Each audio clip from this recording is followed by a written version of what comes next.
This is a market we're going to. Walking in, I really highly suggest you just hold the camera down by your side like it's off.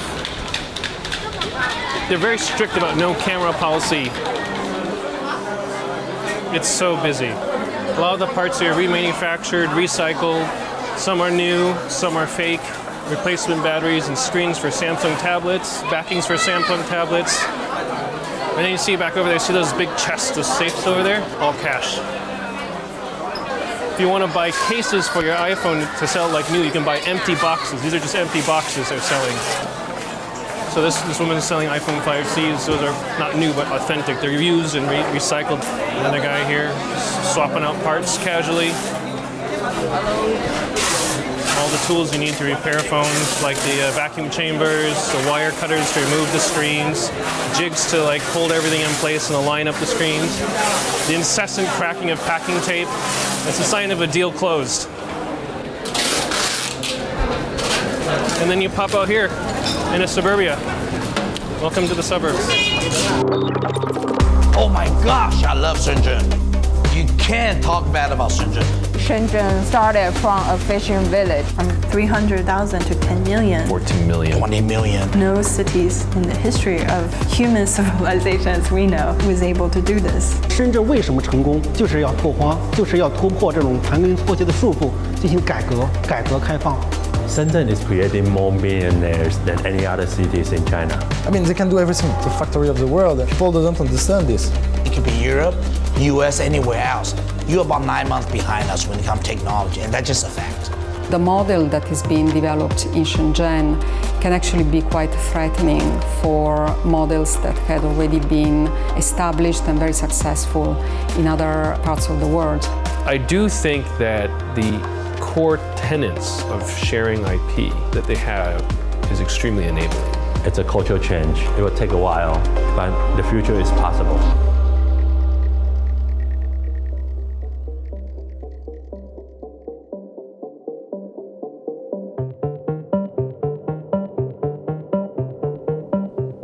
It's not that Silicon Valley got divorced from technology. They're very much about technology. They just kept moving up the stack. And the key thing that drove that, in my opinion, was Moore's Law. Moore's Law is named after Gordon Moore, who was one of the founders of Intel. In like 1960s, he came out with a paper. He predicted that every 2 years, I believe it was, the number of components that could fit in the same piece of silicon would double. And so in 1 year, you could fit 10 transistors in here. 2 years later, it would be like 20, then 40. A decade on, you're talking about like millions and then billions. Imagine you have a printer and you're printing pages and you want to be more efficient. Well, you go from a 12-point font to a 6-point font, fitting twice as many characters on one page, and you're getting twice as much information out of your printer all in one go. And that's literally all Moore's Law has been, is reducing the font size of circuits.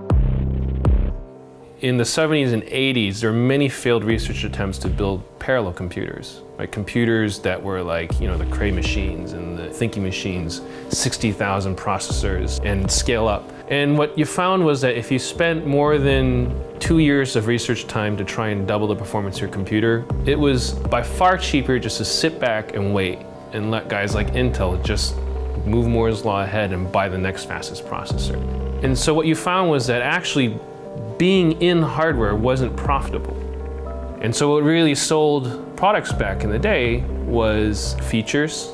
Well, one of the things you can do with Windows 98 is similar to the web. You can navigate on your hard drive using the backwards and forwards buttons just like you would on the web. The first generation of Windows that would come out and a new generation would be so slow, it'd be completely unusable. And then 2 years later, like, oh, it's actually kind of okay. And then 4 years later, it's like zipping along. It's not because Microsoft made it faster. The computers got faster for free. And so people are able to now not have to worry about writing detailed stuff in C code. They could use high-level languages. They're able to use like web pages, and then JavaScript comes along. And with all of that sort of fervor going on and people chasing that innovation, there was no value in soldering parts. There really wasn't.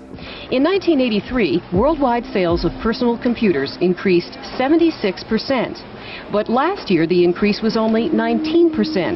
And this year, analysts predict that sales growth will slow to about 4%. Losses among the two largest home computer makers through June of this year surpassed $600 million. And that building of stuff had to go to an economy where people were paid a lot less. And what you see is now that Silicon Valley, the whole tech ecosystem is sort of like driven as far as the road goes, and now Moore's Law sort of is ending or ended, and the car is still kind of gliding off the cliff, right? But there's no more road underneath it. and they're like, like computers just aren't getting that much faster anymore. And so now you're seeing people going through a phase of optimization, which is great. But at the same time, people are like, okay, well, how do we differentiate my product, right? Like optimization sucks. That's not a great business model. Because now we have supercomputers in our pocket. Now the question is, what do we do with it, right? And what does that thing in my pocket not already do? And so people are realizing there's niche markets for hardware. We need to have a small accessory. You're gonna have like my Fitbit, all these little things, my little digital locks, my smart homes, my sensor networks, the IoT sort of stuff coming up. And they say, great, we need to figure out how to build this. And now they're coming back to this ecosystem and being like, oh, you guys know how to solder. We forgot about that. That's really good. Can you help us build these things?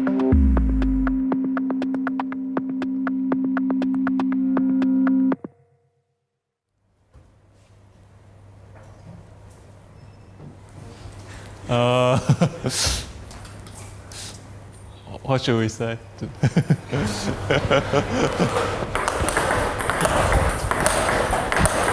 When I was 18, the first time I go to US, I use a trash can and like wood, vacuum cleaner, build the very first ping pong robot.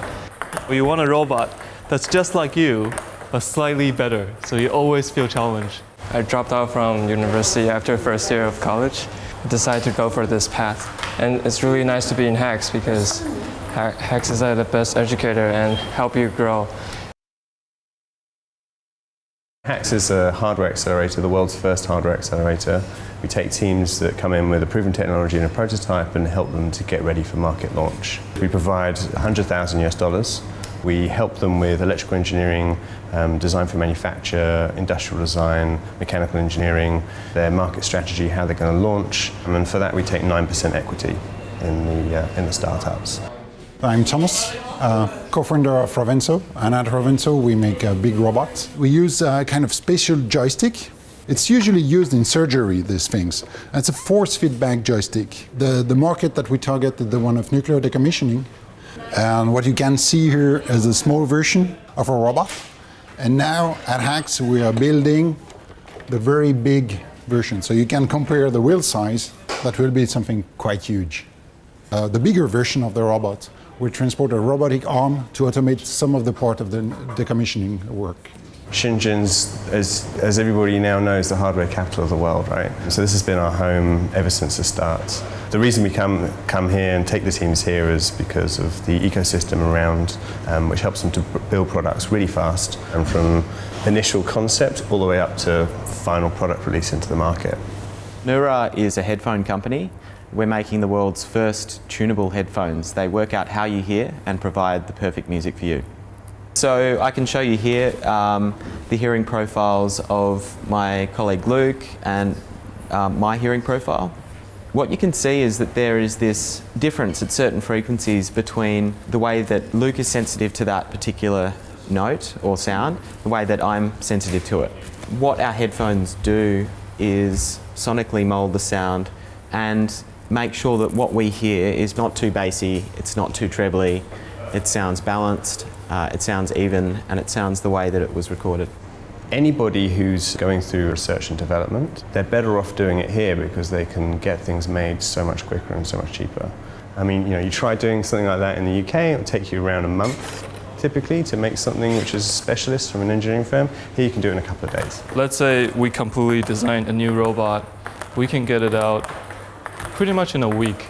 Even if there's 10 parts, we can send it out or we can do it ourselves. So you get 10 3D printers to print at the same time, and you get all the parts, put it together, and just fire. I've never seen any prototyping like that when we were in States. For some of the standard parts, we can order in the morning, and then we get it in the afternoon or the day after.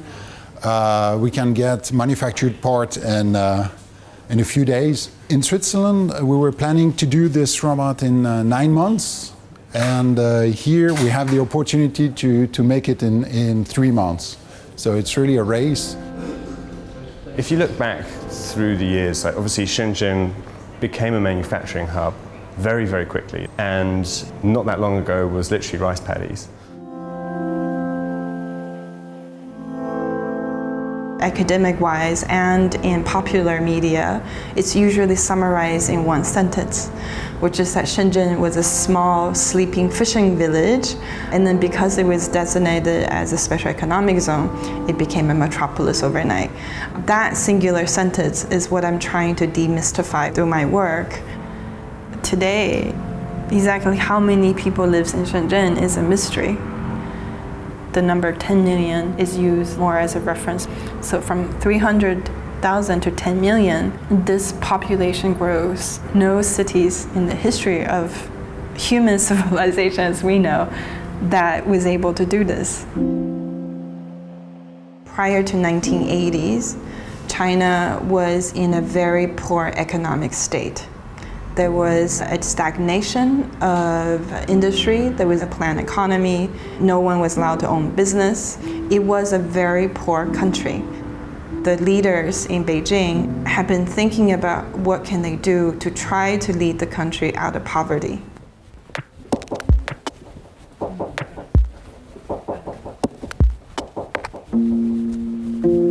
当时的这个整个的大陆这边的经济受这种极左思想的束缚，整个经济陷入这种困顿状态。这张图呢，就是反映了当时77年的时候，深圳这个地区和香港那边的这个居民收入的一个对比，差了很多，有10倍的差距。这个人民生活越来越差。这个呢，就是很有名的这一句话，就是邓小平在他来调研的时候说呢，这是政策有问题，不是部队能管得了的，所以我们要调整这个政策，才实行了改革开放。They set up the 4 special economic zones, each of them next to a already developed economy. The ambition was simply what can the country do to generate jobs, to generate economy, to feed the people. Essentially, it was a very actually modest intention. Under the planned economy, there was a social safety net. Every person was rationed with food coupons, clothing coupons, electricity coupons. It was only in Shenzhen you can buy a piece of bread with money. To be willing to come to Shenzhen, to the special economic zone, to try to create something else. It attracted people who wanted to have more freedom. 这张照片呢是当时的一个工厂华强那个南洋电子厂。这张照片好，就是当时的工人正好要去上班这个就是当时人民生活面貌的一个反应因为深圳人民对邓小平的感情很深没有小平就没有深圳。当时92年，小平又一次来深圳视察所住的那个宾馆的房间的情况。这一台是深圳的第一台 ATM 机，你把它钱塞进去，马上会出来一个金额你把那个钱整理好之后呢，写一张条多少钱，塞到这个窗口里面去，后台人员给你处理。它并不是说像现在，当时赋予的它的使命呢，就是技术、知识、对外政策的窗口我们要引进国外的先进的知识和理念所以就是说，在深圳这边先试验成功了，再向这个全国来推广。这是小平说的“摸着石头过河”这个石头就是深圳。What to me was remarkable about Shenzhen is that even the planners themselves would tell you that the city evolved in a way much bigger and faster than they would have predicted. I think it's overly generalized to think that Shenzhen was nothing and then with this set up special economic zone suddenly it became a city. It didn't. There is something else that's not answered simply by top-down planning.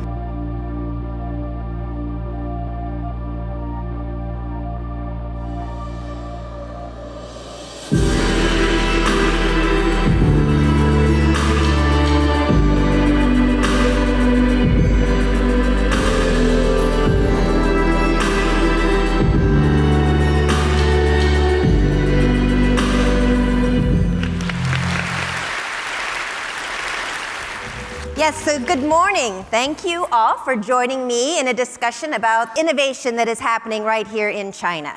We're investing with you, the developer community. We have been investing in open source solutions because we know that when there are standards and when there are open source offerings, that the pace of technology innovation and the pace of technology adoption accelerates. I think for the past 100 years, the Industrial Revolution put us into small cages. Consumerism has killed a lot of creativity. But for the post-industrial generation, they should have more freedom to create, to explore, to invent. I think through Maker Movement, we are bringing it back. So we're here with the MakerBot Cupcake CNC, which is a 3D printer. You can build things like Tom York's head, because he actually open sourced the data that was filmed for a video of his. Now what's also interesting about this whole scenario is that there's a whole thriving community of users who are taking these to build all kinds of different objects. They're sharing the objects online, and additionally they're sharing information on how to build and improve upon the design.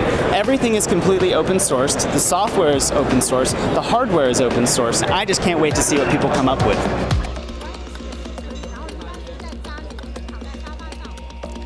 I think the recent emergence of the maker movement pretty much started around 2003, 2004 in the US. Laser cutting and 3D printing is helping people to be able to build stuff and actually build it for fun rather than just having business purpose. Right around that time, this guy named Dale Doherty, he was thinking about starting a publication called Make. Before Make came out, the only word we had was a hacker, right? And I think he didn't want to call the magazine Hack because it had a really negative connotation at the time. And Make was sort of the thing you would type to compile a program, so it would resonate well with programmers. And Maker was like sort of the demonym of people who would read the magazine. That sort of coined the term maker. I think in creating that publication, he sort of solidified the movement, and the Maker Faire created that phenomenon. In China, in the beginning, nobody knows about makers. Nobody cared about makers, but because we go to the maker fairs in New York, in Bay Area, we're so jealous. So instead of waiting for someone to do it, we say, why don't we do it?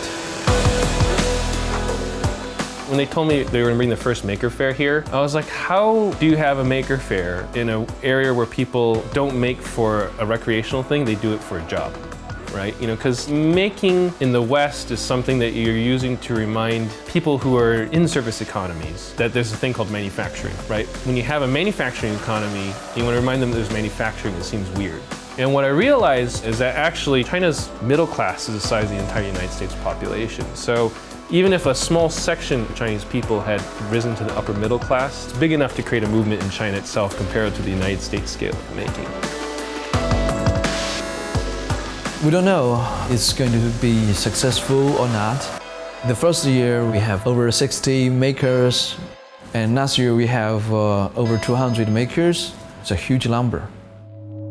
Some interesting phenomena also emerging out of this in the past years. What's happening is the open source hardware movement.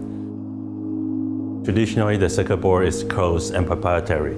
You need to have a contract, a non-disclosure, and a huge sum of prepayment in order to get access. But with open source hardware, everybody can access to that information, and everybody can modify that to suit their need.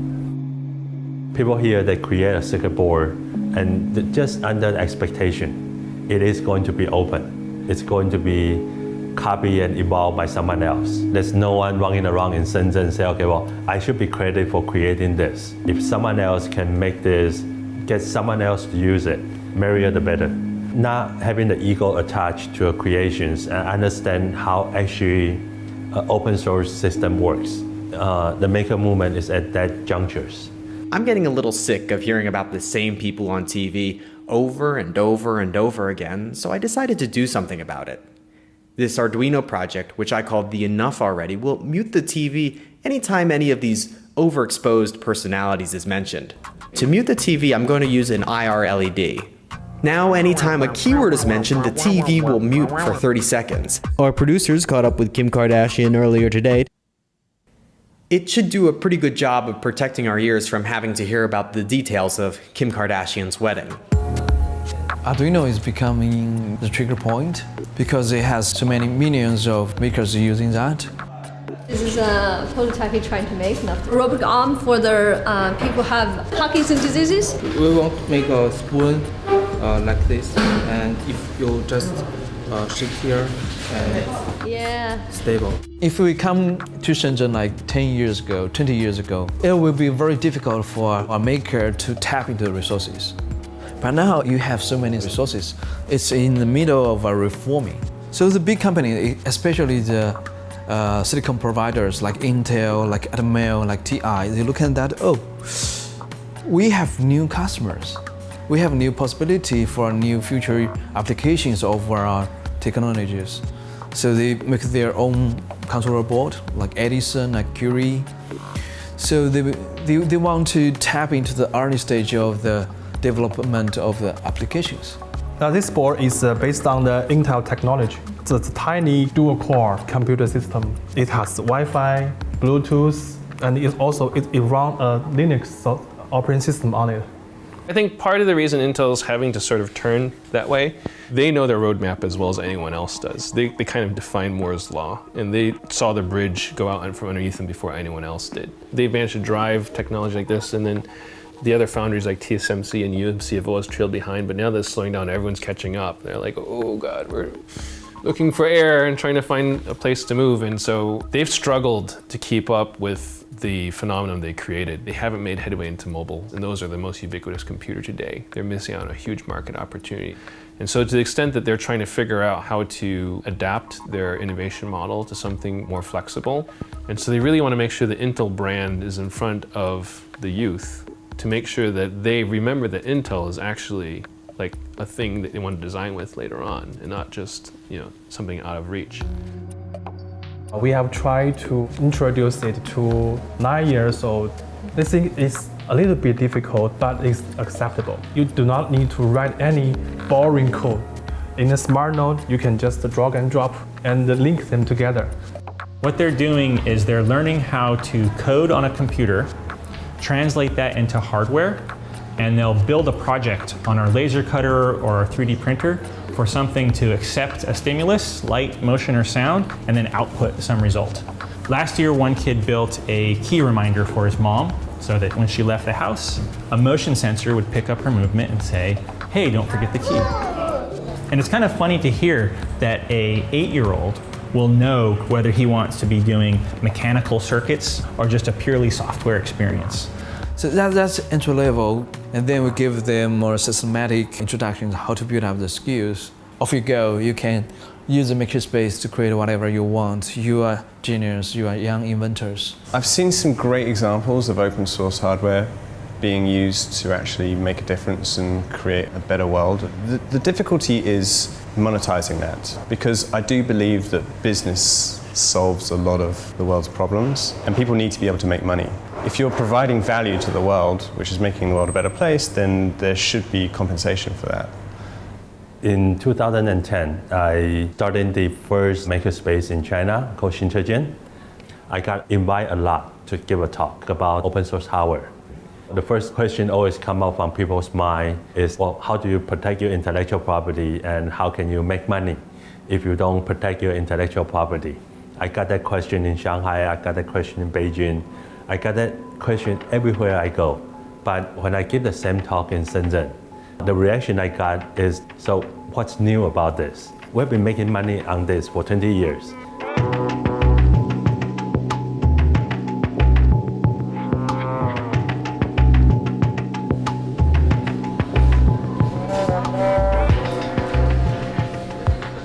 这个地方是全球最大的元器件的集散地，这里总共1楼、2楼现在有800多家，将近900家的，全是做 IC 的。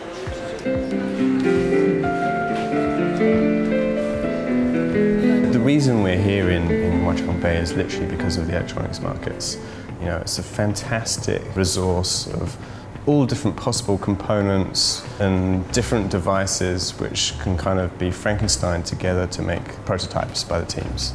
It's a source of inspiration. It's a source of discovery of new products that could potentially be taken to the West. And I see every month a different invention down there. 9 times out of 10 they're probably not going to make it to the West, but some of them do. 这一个是很能代表华强北的创新模式的，就是你既可以用来给手机充电，又可以用来暖手。这一款产品呢，是刚好是我们学校的一个人发明的。它就是这个东西要装在羽毛球托下面，就是你打球的时候，它会给你记录数据，你的力度，还有你的今天挥了多少次拍。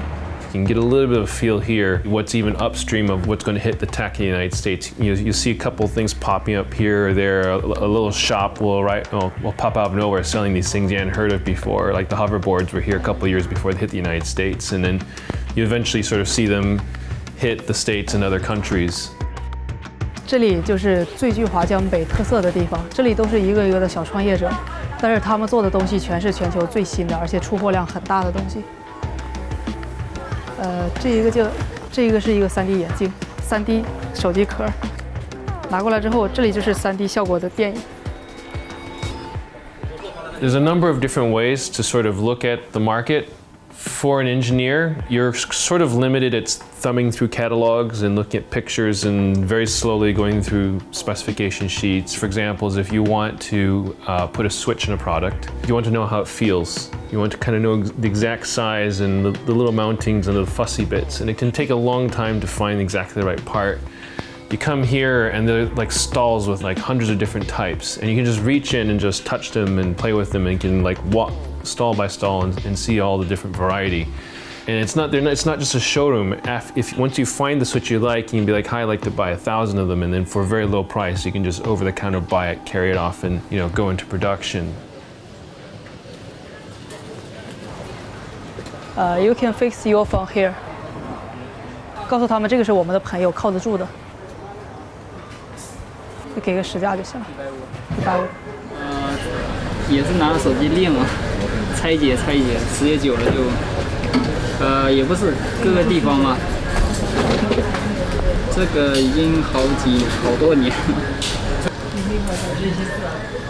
It's got a huge amount of acquired knowledge and skills. There's electrical engineers there who'll solder up 50 PCBs for you in record time. You can go down there and piece together different components to make a new mobile phone. There's nowhere else in the world you can do that. You can get like a chipset that was in a notebook, for example, for less than $15, which can enable computing power inside a new product. That's a fantastic resource for some of the startups. That kind of philosophy has kind of spread out all around China. 他们在里面的，他们都是一个像修手机都是一个圈子，他们相互之间都会认识。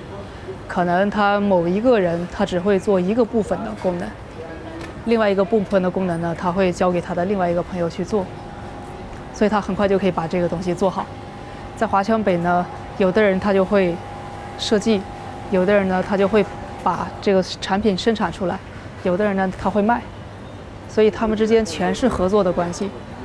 所以呢，在这里呢，他生产研发一款产品推向市场时间特别的短。只需要2-3个月的时间，但是这在国际上，传统的行业里面，它需要1年的时间，但在华强北只需要3个月。气泡的这里有泡，这里有泡，要这里面嘛，所以我要现在的话要一个真空期把它。基本他们还是属于老一代的创业者，他们老一代的创业者就是学徒制，就有些人先在这里闯荡，然后他就会带徒弟。徒弟学会了之后，就会另外的开档口，开这么一个小店。所以呢，他们的技术就是跟着师傅学出来的模式。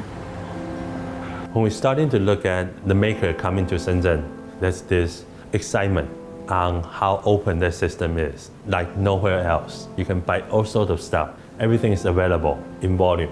But in the West, there's a binary distinction between the makers and the hardware startup. The maker, you do this for fun, you do this for your passions. But when you're starting to make this into a business, you should forget about sharing, you should forget about all this open stuff and focusing on the business. But in here, there's very little differentiations between I want to make this for fun and I want to make this for profit. There's no binary division of the mindset of makers versus startup. Maker and startup in China is a continuum. You shouldn't be stopped from making money out of the thing you love to do. And you should not be forced to choose between open and proprietary just because you want to become a business.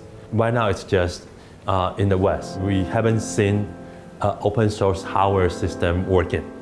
这个是苹果的 logo， 是这里自己做的，但是做的和真的是一模一样的。然后呢，后面的文字，这些文字旁边也可以做的完全一模一样。地方拿出对，其实更恐怖的是 iPhone 还没有在大陆出现，这里已经有了一笔完全的高仿了，就一模一样的。但是其实它的质量也不差，就是它一模一样的。iPhone 是7000多是吧？但其实呢，在1:1的纯高仿只要1000块。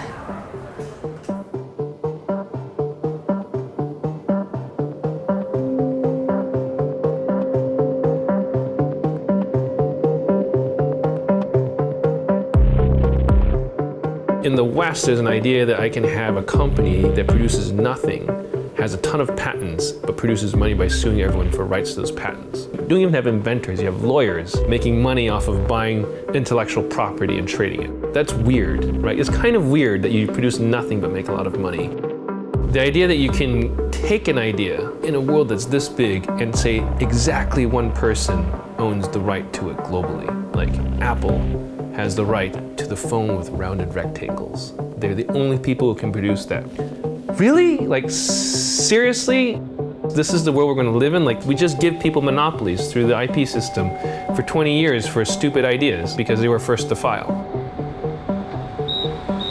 That made sense back in the day when there were fewer people, less innovators, a less connected world. Now we have like this network of people where like we're empowered to do our things and we can almost trade our creativity. And China's ecosystem is this network ecosystem of an idea for an idea. Like let's trade. You know, you realize your place in the ecosystem is I need other people around me. You can't be a dick to like all the other guys around you just because you have the patent monopoly on this thing. Someday you're going to be on the bottom side of the chain and you're going to need other people's help. And so you build networks of collaborations with people by sharing in this open source philosophy.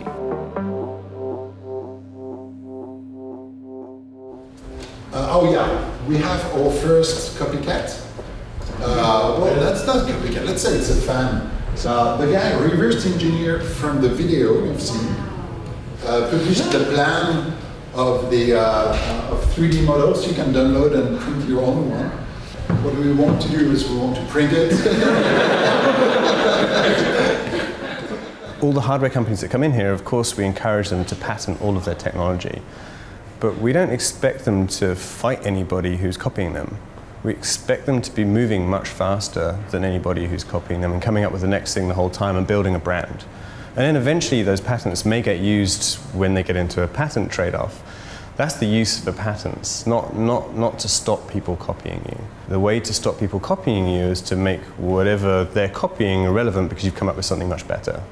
A huge barrier, I think, to small companies in the United States is like the patent system and the copyrights and just like left and right, it's just legal challenges, and you spend a huge portion of your money on lawyers and IP filings and all that sort of stuff. It's a drag. It really is. If you want to be making stuff, you want to be actually working with people and sharing ideas openly and getting things going. Hi, I'm Shenzhen. I like to invent things. This one is called a solo wheel. You control speed by the leading. This is my latest invention. It's called hover tracks.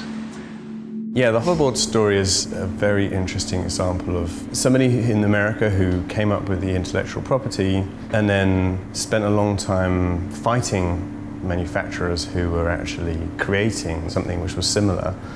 That's a great example of a case where I would have encouraged somebody not to start like fighting around IP protection. It's better just to build a brand around a really great product. Make sure that you've got, you know, the leading product in the area. This is really the first time we have a technology product which become widely popular, which become a cultural icon, but we don't have a name for it. It just emerged. More people come in, evolve it, tweak it, evolve it, tweak it. Eventually it will get to a form which will go viral. This is kind of pointing to the future of how things could happen. So in Huaxianbei, you still find Shanghai, there are basically fakes, there are reproductions of established brands. I'll give you an example because this is a contemporary sort of Shanghai smartwatch running on an Android system. The reproductions were really the items that were sought after by people who could not afford the real thing.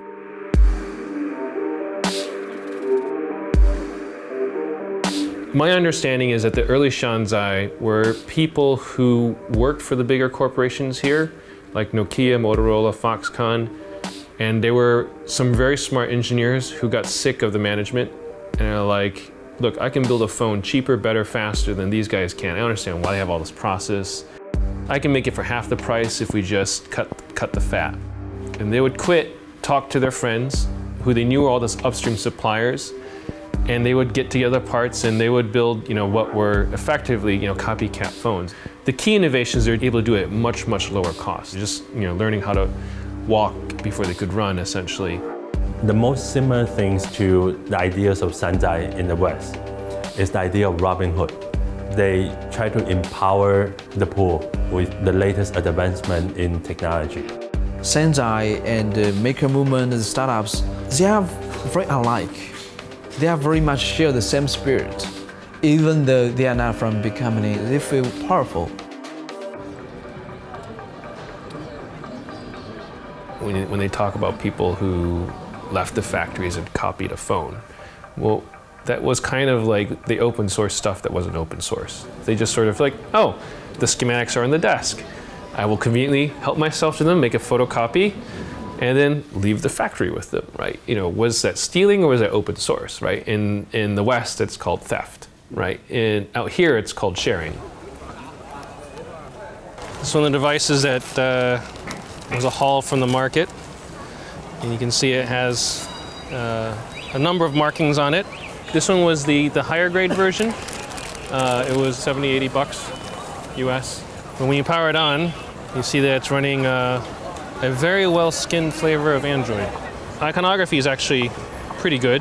And then the great thing is this one sports 2 SIM cards, replaceable memory card, and a replaceable battery, and it comes with 2 batteries, which is actually a feature that many local people really want to have. They're unhappy about A, having no memory card slot, and B, having not a replaceable battery.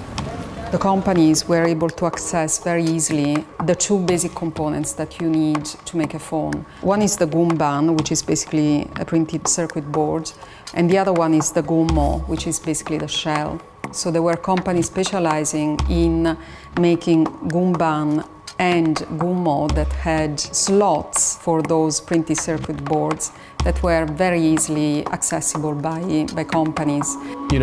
People from the West who are used to sort of month-long development cycles, I'm like, how did I do this? This is amazing. Like, this capability came out of nowhere overnight, but actually it's been honed over like a decade or 2 out of those roots of people, coming out of the big factories and figuring this all out themselves. Shanghai, there is something that is still going on now, but it is a very small percentage of what is produced in the market. There is a very strong emerging middle class in China that has the purchase power to afford original items that may be more expensive than the reproductions. It is not possible to target new markets just with imitating the established brands. There is a limit to what can be achieved in that sense. Once they kind of got in a position where they could now build a copy of a phone pretty well, they can now start innovating. They'll take like an Android phone and an iPhone and mash them together and come up with this weird thing that is pretty cool and is different in some way. If you go in the market in Huaxianbei, you will find that many people distributing this type of advertisements for companies that are called white brand companies. They will make it for you, assembling various different components, and then you can add your own brand, your own name, or whatever you want, and distribute it as your own item. Yeah, these are all white label ideas. It's an empty sample, and all of these are different empty samples.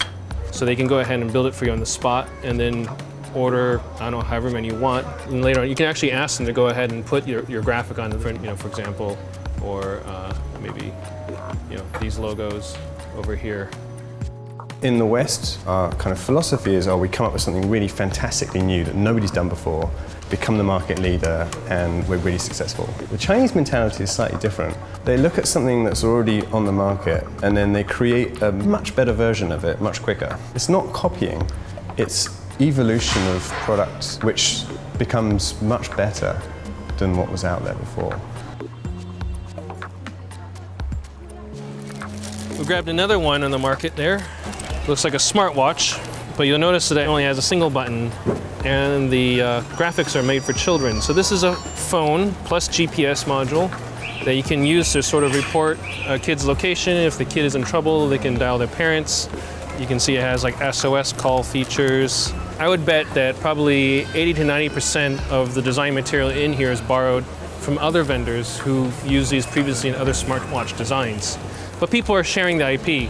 The guy who probably shared the IP to them was someone who could sell them chips or motherboards or circuit boards. And so there was some factory backing up that sharing process. They want people to use these things. And that lets these guys try. Like there's many models of this. In fact, when we were buying this, the woman next to us was asking for these and then left it on the table. She said, this one's too thick. Let's go find one that's thinner than this one over here. They probably have less features or less battery life or whatever it is, but the market here can build these different variants and service it because of the phenomenal ecosystem.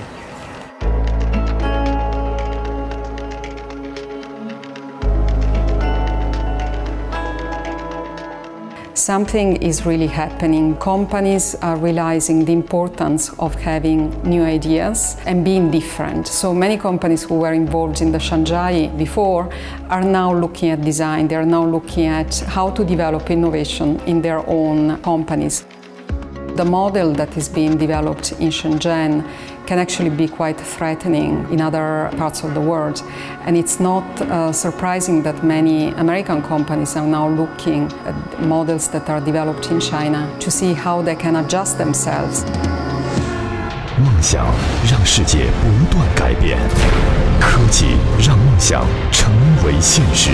我们创造性地提出了独特的 OPM 商业模式，通过自主的原创设计，为客户提供差异化产品的整体解决方案，打造创新、速度与价值三大核心竞争力。梦想在哪里？未来就在哪里。那么 OPM 就是原创产品策划设计一站式的一个提供商。相对于传统的 OEM、ODM， 我们有什么优势呢？首先，我们有一个产品的产权，像这面展示台上展示的笔记本电脑、平板电脑，就是我们运用 OPM 这种商业模式打造出来的。So those are some of the products that we make. This is President Obama wearing my headphone with my business partner Mitch Richmond.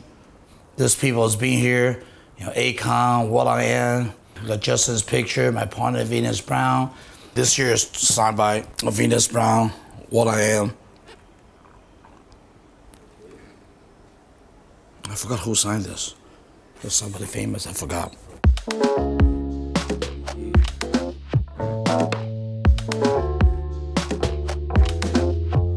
This is my office. Hi. And that's something I can't live without is my cigar. Like, I can't do shit without my cigar. Sorry, I just cussed. We are not your traditional, like a manufacturer, right? Which is, give me a product to manufacture. We manufacture stuff like a Monster and all that. A Harman Kardon, Creative, Altec Lancy, JBL, all the biggest industry. We actually dominate anywhere between 8 to 12% of the US market on the audio side. But what we're doing so different is we have our own design house. We're able to create some really cool, incredible product. So here's like a design house, some inspiration about what we can do. We have like some instruments, 3D printing, rapid prototyping. This team is designing some characters in 3D. This is a game. It's interactive learning. In China, a lot of factories are very traditional. So this is also very a new model. The CEO, he tried to break this model, and since 2005, they are producing now for 45 brands, mostly international and mostly in US. 通过这个时光隧道呢，我们就来到了未来2030年的一个智慧之家。首先，我们看到的是未来的一个智慧冰箱，并且可以看到冰箱里内容物的一个营养价值、产地、生产日期，保障食物的安全。同时呢，当冰箱里食材储存不足的情况下呢，我们直接可以通过下单购买这么一个形式。You know, most people don't realize it. There's at least 26% of the technology from Silicon Valley actually come from Shenzhen. So what they do is they hire kind of like a headhunter, so to speak, because there's so much innovation. We are about minimum of 8 months to a year advanced when it comes to technology. For example, we have this incredible bed. You can sleep on there. And the moment you wake up in the morning, it'll give you stats, how many times you roll over, how much sleep, how much rest you have. And then also can read your blood pressure, can kind of tell you if you have any problem to be identified. And this is technology existing already today, and we've done this almost 2 years ago. 那么我们的未来洗漱机，它会根据人脸识别技术，识别出我们喜欢哪一类的新闻，并且它还会给我们进行一个个人日程的提醒，以及一个温度的提醒，提醒我们每天应该怎么样穿衣服。We say like 25% of innovation created in Shenzhen are by the American. They buy it, they go to US, and then they sell it here 100 times more expensive. China feel a little bit bored, I think, about this business model. We made it here, but all the credit is for somebody else. 叮咚叮咚，深圳天气。深圳今天白天到夜间阵雨，温度28摄氏度至23摄氏度。叮咚叮咚，持续风向。暂停播放。已暂停。His name is 叮咚。Everybody is looking for the Chinese startup, made in China. Want the proof to show to the world, like, look, we innovate. We have a lot of opportunity here. I think our focus should be, let's create a quality product. And you could be proud and say this is made in China. So if you can just focus on that new technology, to focus on a branding and to focus on the quality, and I think within the next 5 years, people have different perspective of made in China. I think that will happen.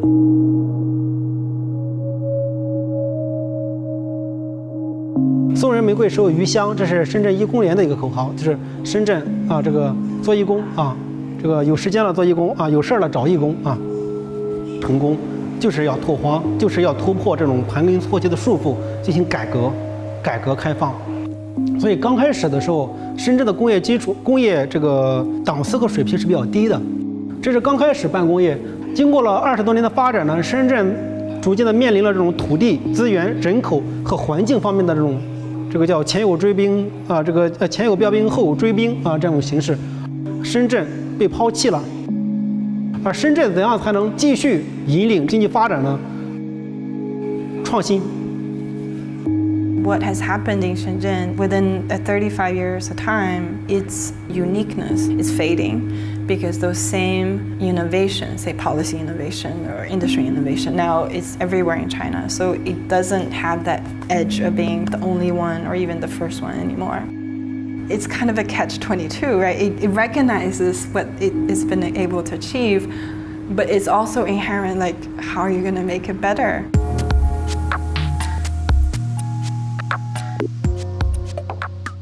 People who come to Shenzhen get older, and as the experience grows, they start to develop something new rather than manufacturing. They become engineers, they become brands. Meanwhile, the government is pushing out manufacturing to the outer of Shenzhen.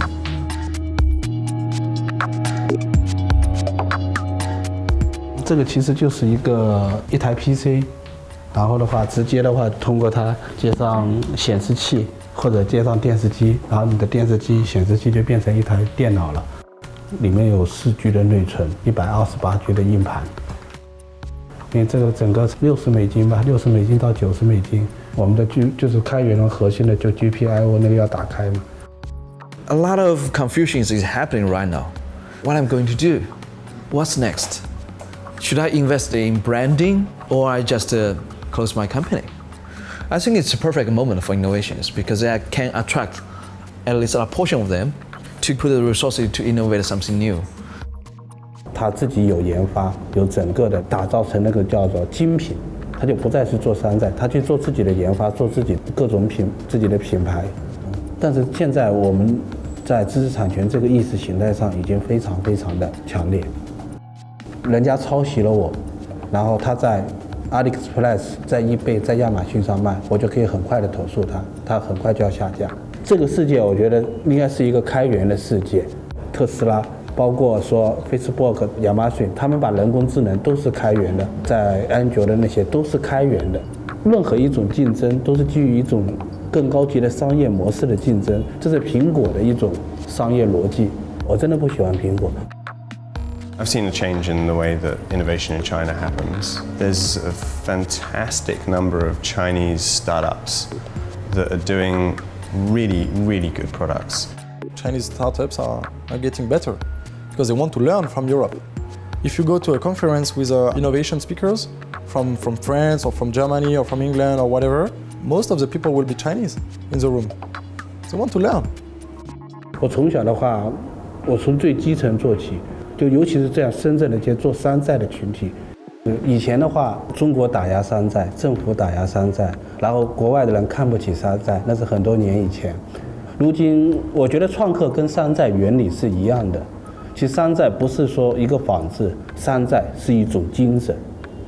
山寨是一种精神，草根崛起的奋斗精神，在我看来，我认为是在中国最有创造力、最有潜力。 In the past 20 years, everybody who wants to make it a Silicon Valley has to go through this very tight and small selection process by a small group of people who are the venture capitalists. Young white males between 20 to 30, controlling how technology will be developed, how technology will be applied, and how technology will be available to the general public. That is the very definition of control economy. They're ready to have like these massive settlement fights and epic legal battles that go all the way to the Supreme Court and stuff like that. If everyone were like, actually, we all do a good job. Let's just work and try to figure out how to innovate. But it's a matter of getting critical mass of people to buy into it. Without a big brand dictating what kind of feature we can have, the Sanzai system is catering to everybody's need. It's not a small group of people who determine what gets developed, when, and how. Right now, we are still at the very early stage of this open source hardware movement. If we trace back to the late 90s, the open source software just got started. I mean, Bill Gates was speaking publicly about how open source is communism and it will destroy the software industry. And hey, today Microsoft is one of the most supporters of open source and even opened up the entire Windows 10. If the history of open source software is used as a benchmark, we are pretty much 5 years away from this being discussed in mainstream. It's a mindset change, but the future is possible. They talk about, China's authoritarian, there's strong rules and all this sorts of stuff. People here have developed a way to coexist with the rule of law and the way life needs to run. They sort of look the other way at the right times, I think, when things need to happen. This is how we've managed to make sure that everyone gets fairly compensated, everyone's fairly rewarded, and it works through this system. Another thing to be clear is that authoritarian doesn't mean evil, right? It's just that there's one authority. I mean, the Communist Party knows as well as anyone else that they have to keep the people happy. They're not just going to kick people around because they want to and they want to be trivial and small about it. So they try really hard to put economic policy in place that brings prosperity. One of the things that the government has said is we need a service economy that's tech-oriented and we need to get more young people interested in this, the maker movement. We want to graft that into our system and hopefully inspire another generation of young people to want to become hardworking factory owners and employers and innovators like their parents were. And now there's even little maker spaces in cafes and innovation labs popping up left and right. 这个呢，就是通过这个输入，这个输入什么意思呢？你把它遮了光之后，它这里就会带动这里，这里呢是一个录音的按键，就是你可以按着这里，比如说欢迎大家来创发咖啡，欢迎大家来创发咖啡。因为创发咖啡是我们在去年9月份，是由深圳大学和赛格集团然后联合帮助我们去成立的。之后呢，那我们开业的那天的照片是因为在2015年那个李克强总理提出了一个概念叫做全民创业万众创新。那去年呢，政府在扶持创客项目这一块就投入了据说9.3个亿。如果深圳和国外比的话，第一，政府大力支撑，这是可能是目前只有中国政府能做得到了。On one hand, it's great that the national government have seen this emergence of new media, new technology, and I think it's genuine to want to support it. However, I don't think there's a very good track record so far of governmental involvement in these more bottom-up activities. We take, for example, art districts, something that was emerging out of China 10, 20 years ago that really caught the imagination of artist colonies, galleries. But as soon as the government started to support it, the inevitable process of gentrification happened. Rent went up, more notable galleries moved in, so the artists who really were trying to experiment had to move out. So I have a concern along similar lines for these tech sectors. The government, in trying to support it, inevitably will formalize it. It's interesting to sort of see the city evolve. And so there's a sort of wave of money and gentrification. You can sort of rolling from the east to the west and from the south to the north. The pace at which they do it is just crazy. You can walk from one end of the city to the other, and by the time you walk back to the other side, enough of the city will change that you won't recognize it. It's just tearing itself down and rebuilding itself as you walk through it. There's a region over there that was all these little electronic shops. They just leveled it, put up a luxury mall, and put a high-rise on top of it, and you wouldn't recognize it. I mean, we have more high-rise here than anywhere in the world. I mean, honestly, if you walk around Shenzhen right now, we have over 278 buildings being built, up to 74. I travel all over the world. And when you look at everyone else, like, hey, we are the fastest growing, society right now, industry today, and that's just a fact. In China, there is a general lack of awareness of the negative ramifications of gentrification. Just as, in the 60s, no one in New York thought that was a bad thing. The reason why the city has embraced this notion of new technology is trying to reinvent itself. My concern is that in this reinvention, it wants to very quickly rid of its even immediate past. A city that really struggled, really was dependent on a lot of things the government couldn't provide.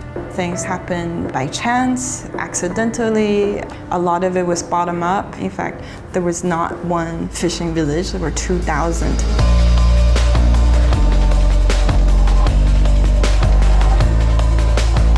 These villages have evolved along with the city. They have taken up very important roles in providing housing, providing a certain social structure, jobs, a certain stability to the city that was not planned. It simply evolved with the formal city. I would liken it more like sort of the bacterial colonies in a petri dish. Eventually, you grow a lawn of bacteria across it. All the communities become interconnected. But that's sort of the natural growth curve.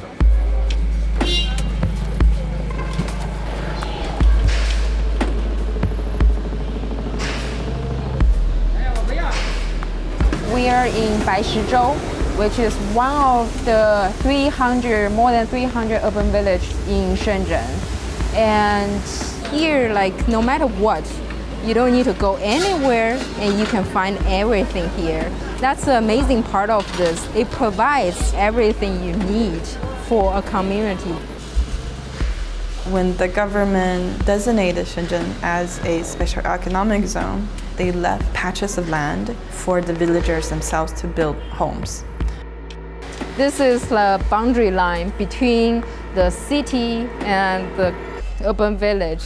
This side is urban owned and this is urban village owned. These urban villages are also breeding ground for a lot of innovation. You can change the structure, you can change the facade, you can spill your workshop into the alleyways. The whole neighborhood was built in this kind of bottom-up way.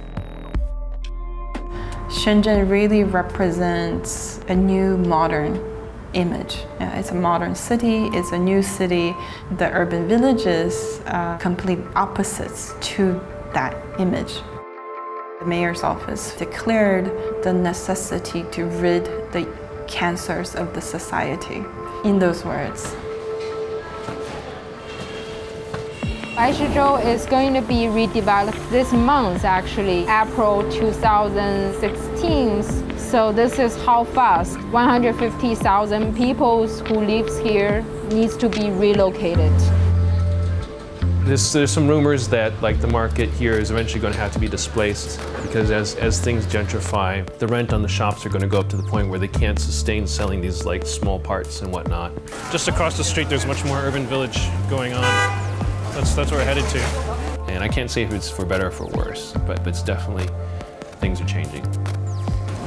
And so you transition straight out of the market into, urban village area like this.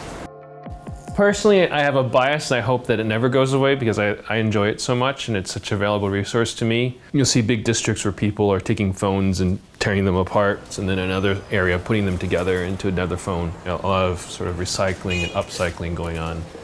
So you can see down there's a person there with what looks like a pile of trash, but if you look closely, it's just that they're going through mobile phones and stripping out parts from them. It's like shucking corn almost. We'll just take a quick walk through one of these informal areas. This guy's selling iPhone recycled parts. He actually has big bundles of motherboards that they've pulled out of phones that were previously thrown away, and then what they do is they take out the motherboards and they take the chips off and they eventually find their way back down the market. I mean, you can get your roast pig's feet and then iPhone cases. This market itself plays a kind of a critical part in the ecosystem in terms of being able to move goods around. If one factory did a build and they had some excess and they want to get rid of it, a lot of it will come through this market and get recycled through the system. This one's straight from a factory floor. You can see that the motherboards are even still in the carrier.